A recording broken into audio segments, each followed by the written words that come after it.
सकते हैं कि यह हमने इस तरह से यहाँ ये ग्राफ बना रखा है साइन वेव का। तो ये साइन वेव है साथियों। तो यहाँ पर आप देख सकते हैं कि हमने वोल्टेज दिखा रखी है और हाईएस्ट यहाँ अगर 330 वोल्ट के करीब हो तो 325 के आसपास वह हाईएस्ट जाती है। तो यह तो अभी हमारा टॉपिक नहीं है, इसकी बात हम बाद में करेंगे। अभी हम इसकी बात करते हैं कि जब इंडोर एसी में या हमारे घरों में जो फैन भी लगा होता है उसमें भी, वह भी एसी मोटर है कैपेसिटर वाली सिंपल। तो उसकी जब स्पीड कंट्रोल करनी होती है तो हमें ये एसी वोल्टेज कंट्रोल करनी होती है साथियों। एसी वोल्टेज को कंट्रोल करने के लिए या तो हम रेजिस्टेंस लगा सकते हैं, जैसे आपने पुराने रेगुलेटर देखे होंगे, बड़े बड़े होते थे, उनमें अंदर रेजिस्टेंस होती थी, ऊपर से वो हीट होते थे। तो रेजिस्टेंस लगाने पर क्या होगा साथियों, हमारा लॉस होता है इलेक्ट्रिक का, एनर्जी लॉस होता है, क्योंकि एनर्जी जो है वो हीट में कन्वर्ट हो रही है और हमें वहाँ हीट में कन्वर्ट करनी नहीं है, क्योंकि एक तो वैसे ही ऊपर से गर्मी पड़ रही है और रेगुलेटर भी हीट प्रोड्यूस करने वाला लगा हुआ है, तो वह गलत है। तो दूसरा तरीका यह है कि हम इसको ट्रैक से कंट्रोल करते हैं साथियों। ये ट्रैक आप देख रहे हैं, यह ट्रैक BT 136 है। तो इसको साथियों हम ट्रैक से कंट्रोल करते हैं। ये ट्रैक क्या होता है, अगर इसे एक बार ही ऑन कर दिया जाए, अगर हम इसे DC वोल्टेज पर लगा दें, इसे एक बार अगर ऑन कर देते हैं तो ये अपने आप ऑफ नहीं होता है। तो इसी चीज़ का फ़ायदा साथियों हम इसमें उठाते हैं। हम क्या करते हैं, जैसे हमें स्पीड कम करनी होती है तो हम इसको ट्रैक को स्विच ऑन करते हैं। यहाँ पर आप देख सकते हैं कि जैसे हम इसको यहाँ 50% पर स्विच ऑन करते हैं। यहाँ पर साथियों हमने, यानी कि हम यहाँ से अगर शुरू करें जीरो से, इसको जीरो मान लें, ये जीरो है, जो लाइन जा रही है यह जीरो है पूरी। तो हम इस वाले को यहाँ से मान लें, ये जीरो से मान लें, शुरुआत करते हैं। तो जैसे ही 20 के बाद 25 मिलीसेकंड यहाँ पर होंगे तो हम इसको स्विच ऑन कर देंगे। तो ये स्विच ऑन कितनी देर के लिए रहेगा साथियों, 5 मिलीसेकंड के लिए ये ऑन रहेगा। जैसे ही वोल्टेज पीछे से बंद होगी, जीरो होगी, तो ये वापस से ऑफ हो जाएगा। तो इस तरह से इसको आधी वेव ही मिलेगी। जब ये आगे पंखे को या मोटर को दे रहा है, जब इंडोर वाली मोटर को दे रहा है, तो आधी वेव ही, आधी वोल्टेज ही दे पाएगा, यानी टाइम ड्यूरेशन कम हो जाएगा। वोल्टेज तो पूरी देगा, टाइम ड्यूरेशन कम हो जाएगा। तो साथियों अब हमें यहाँ कैसे पता चलेगा कि हम इसे कितनी देर बाद, जीरो होने के कितनी देर बाद ऑन करना है। मान लीजिए हमें जीरो होने के बाद वोल्टेज, इसको 2 मिलीसेकंड के बाद ऑन करना है। यहाँ पर करीब 2 मिलीसेकंड होंगे, तो यहाँ हमें इसे ऑन करना है। तो ऑन करने के लिए साथियों हमें कैसे पता चलेगा, तो वह इसीलिए हम इस जीरो क्रॉसिंग को डिटेक्ट करते हैं कि जब यह जीरो हुई तो यहाँ क्या करेगा, माइक्रो कंट्रोलर टाइम काउंटिंग चालू कर देगा। तो जैसे ही यह जीरो होगी तो यह टाइम काउंटिंग चालू कर देगा और 2 मिलीसेकंड बाद इसको ऑन कर देगा, स्विच ऑन कर देगा। फिर ये 8 मिलीसेकंड तक ऑन रहेगा, फिर ये ऑफ हो जाएगा।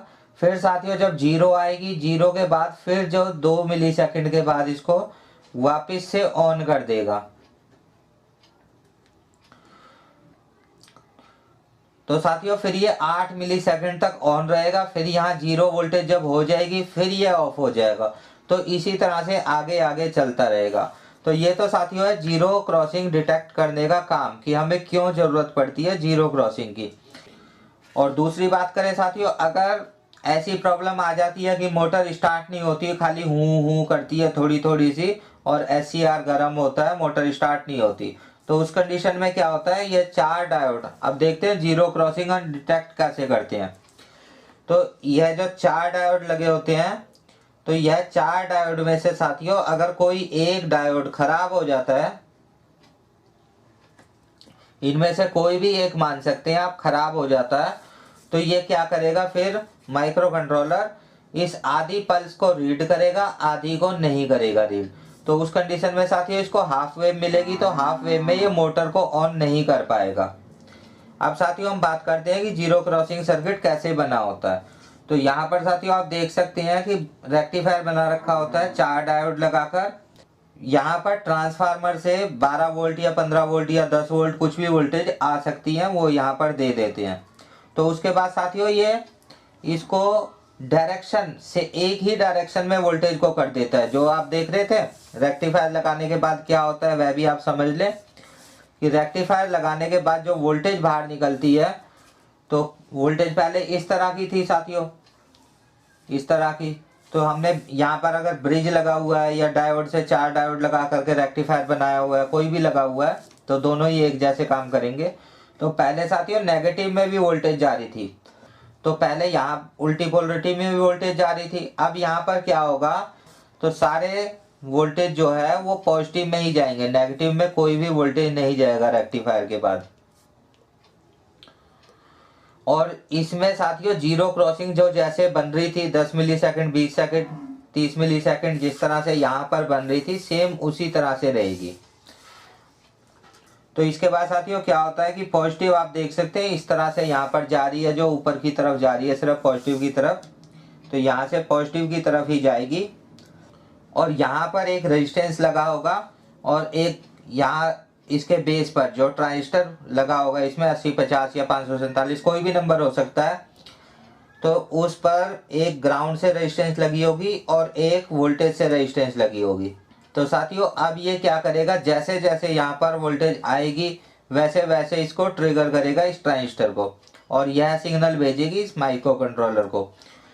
और माइक्रो कंट्रोलर में जैसे ही साथियों पता चलेगा माइक्रो कंट्रोलर को कोई जीरो क्रॉसिंग मुझे मिल चुकी है और मुझे 2 मिली सेकेंड या 3 मिली सेकेंड या 4 मिली सेकेंड के बाद इसको ट्रिगर करना है, स्विच ऑन करना है, तो वह इसको कर देगा। तो साथियों मिली सेकेंड का मतलब आप समझ लें कि मिली सेकेंड मतलब 1 मिली सेकेंड, तो 1 सेकेंड का साथियों 1000वां हिस्सा है ये। जैसे हम इसको इस तरह से लिख सकते हैं कि 1000 मिली सेकेंड बराबर 1 सेकेंड। तो ये है साथियों। तो उम्मीद है कि आप समझ गए होंगे अच्छी तरह से कि जीरो क्रॉसिंग क्यों जरूरी है और कैसे काम करती है। तो इसके बाद साथियों हम बात करते हैं BT 136 की। आप देख सकते हैं कि यहाँ पर हमने BT 136 बना रखा है, तो ये कुछ इस तरह का होता है, ये BT 136 है। तो साथियों इसमें क्या होता है कि एनोड 1, एनोड 2 और गेट, 3 चीजें होती हैं जैसे हमने यहाँ पर दिखा रखी है, एनोड 2, एनोड 1 और गेट। तो इसमें क्या होता है साथियों कि जब यह वर्किंग में यानी सीरीज में जब ये लगा हुआ है, हमने यहाँ पर सीरीज में दिखा रखा है, आप देख सकते हैं न्यूट्रल यहाँ से गया, मोटर में यहाँ चला गया और यहाँ से फिर ये वापस आता है और इसमें चला जाता है ट्रैक में, और ट्रैक से साथियों आप देख सकते हैं कि यहाँ पर फेस आता है। तो इस तरह से हमने यह सीरीज में लगा रखा है ट्रैक को। तो जैसे ही हम गेट और एनोड 2 को मिलाएंगे आपस में तो यह ऑन हो जाएगा। तो इसी चीज को साथियों ऑन करने के लिए हम यहाँ पर एक आईसी लगा देते हैं जो MOC 3021 आईसी है। तो साथियों इससे क्या होता है कि हमारी दोनों वोल्टेज आइसोलेटेड हो जाती है, आपस में मिक्स नहीं होंगी। तो ये MOC 3021 इस तरह से आईसी होती है साथियों।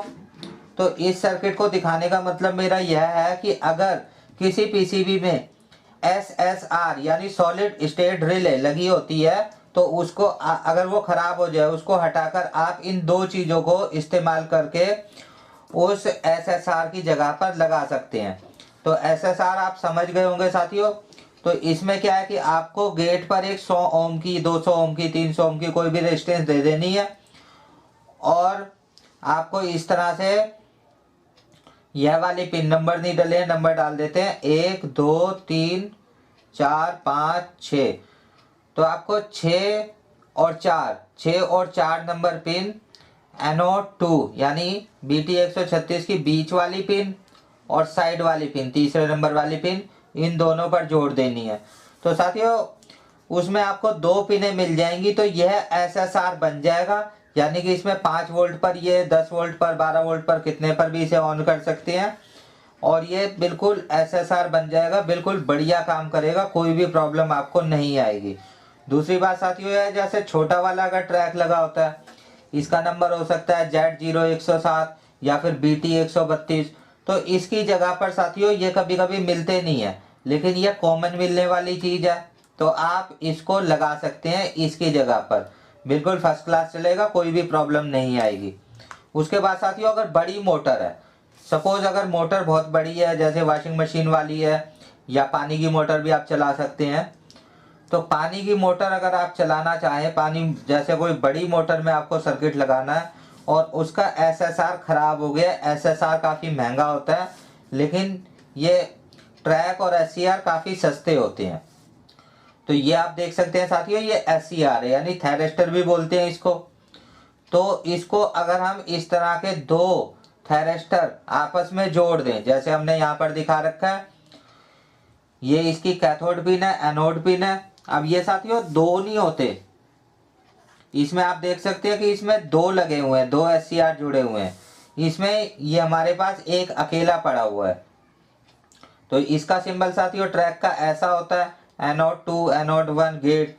और इसका सिंबल में साथियों 1 2 कुछ नहीं होता, कैथोड होता है, एनोड होता है और गेट होता है। तो अगर दो एससीआर साथियों लगा दिए जाएं आपस में, तो ये काफ़ी बड़ी मोटर को इजीली चला सकते हैं। 12 एम्पियर का एससीआर है। तो यहाँ आप देख सकते हैं साथियों, आपको करना क्या है, अगर दो एससीआर लगाने हैं आपको बड़ी मोटर चलाने के लिए, सॉलिड स्टेट रिले बनानी है, तो आपको क्या करना है, एक एससीआर का एनोड और दूसरे एससीआर का कैथोड आपस में मिला देना है और इसका कैथोड और इसका एनोड आपस में मिला देना है। तो ये हमारे पास दो तारें बनकर आ जाएंगी, जिसको हम सीरीज में लगा सकते हैं। यहाँ से एसी वोल्टेज आ रही है और यहाँ पर हम लोड डाल सकते हैं। तो ये इस तरह से चल जाए।